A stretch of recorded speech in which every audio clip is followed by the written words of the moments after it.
day for all of us. We are from Team 2, will present our work, which we work on together.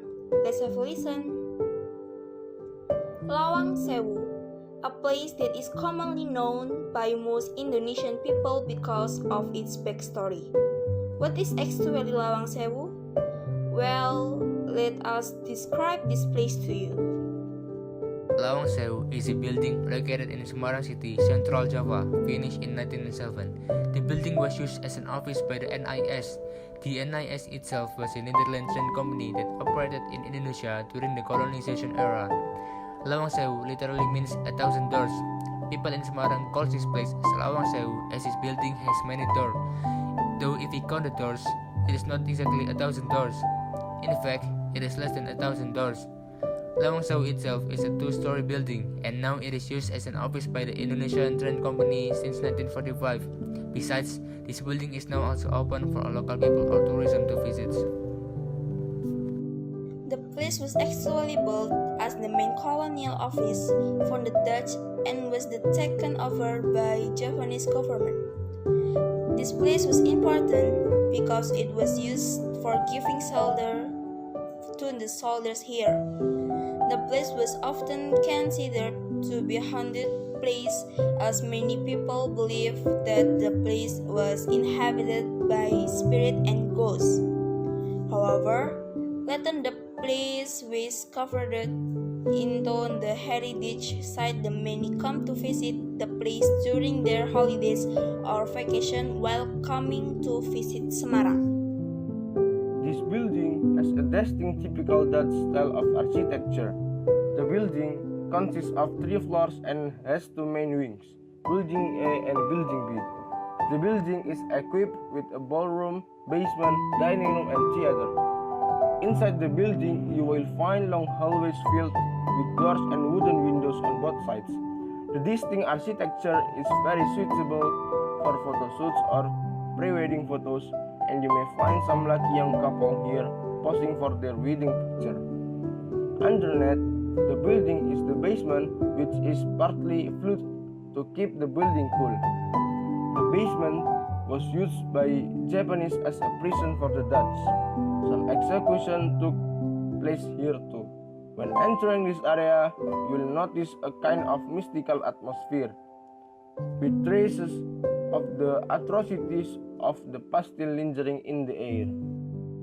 The very central location makes it easy to visit Sewu Lawang by local transport or taxi. If you are coming from out of town arriving at the train station, you can take any local bus heading for Tugu Muda. Fee is 5,000 rupiah. Currently, the old building has undergone a conservation and revitalization stage carried out by the Preservation Unit of Historic Objects and Buildings of PT Kereta Api Seru. Next, we will explain a little about the history of the Alhambra Kingdom. The Alhambra Palace is located in Granada, Spain. This building marks the golden peak in Western Europe, especially Spain. The name Alhambra itself came from the Arabic of Alhambra, which stands for the Red Fortress. It was strategically situated on the hill of Sabika. We can see the entire city of Granada. The Sabika hill is surrounded by nearby mountain. The first historical document records that the history dates back to the 9th century when a man named Sawar bin Hamud tried to find a shelter from the Second Fitna War, Second Muslim Civil War between the Muslim and the Mulati people, an Arab-European mixed people.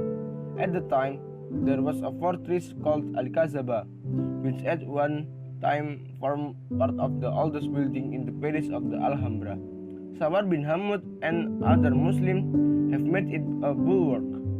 He also had to repair the fort because of civil fighting. The site was then abandoned until 11th century when the Ziri dynasty was formed. They later lived on the hill of Al-Baitin, where the Al-Kazaba Katima was located. The golden period of the Alhambra Palace goes back to the time when the Nasrid dynasty was built. His first king, Muhammad I, in power since 1238 until 1273, came and established himself in this region. The old section of Al-Khazaba was unpaved and began to be built between the Torre de la Velas and the Torre del Harpan. His successors, Muhammad II and Muhammad III, broke water from the Darro River, building warehouses and public baths and mosques on what came to be called Saint Mary Church. Most of the buildings found in the Alhambra Palace began to be built since the time of King Joseph I, that is from 1330 onward. This king repaired Al-Kabaza and constructed other parts, such as the Patio de los Leones, the Judicial Gates, the Baptist, and the Hall of Ships. Not only was the construction in those days carried out, also the towers and extensions. It continued until the time of King Muhammad V, 1391. However, the building did not last long. In 1492, the Duke Ferdinand of Aragon won Granada, and Islamic influence ended in the city. Spain was then united in a Catholic kingdom ruled by King Charles I, who used to rule England as Charles V. The beginning of Catholic rule also affected the existence of the Alhambra Palace, which permits its Islamism. King Charles I ordered the dismantling of several sections of the palace and replaced it with the Renaissance Charles V Palace. The mosque of the Alhambra Palace was replaced by a church. He also built the Emperor's Chamber and the Queen's dressing room. In the 18th century, the Alhambra began to stand still. In fact, it exploded as a result of French army attacks during the Peninsular War in the early 19th century. It was thereafter repaired and restored in the 1828 by the architect Jose Contreras, passed down by his son and grandson to the present time. The preservation of the Alhambra Palace is maintained to this day. Thank you for watching. I hope you learned something new about both Alhambra Front and Lawang Sewu.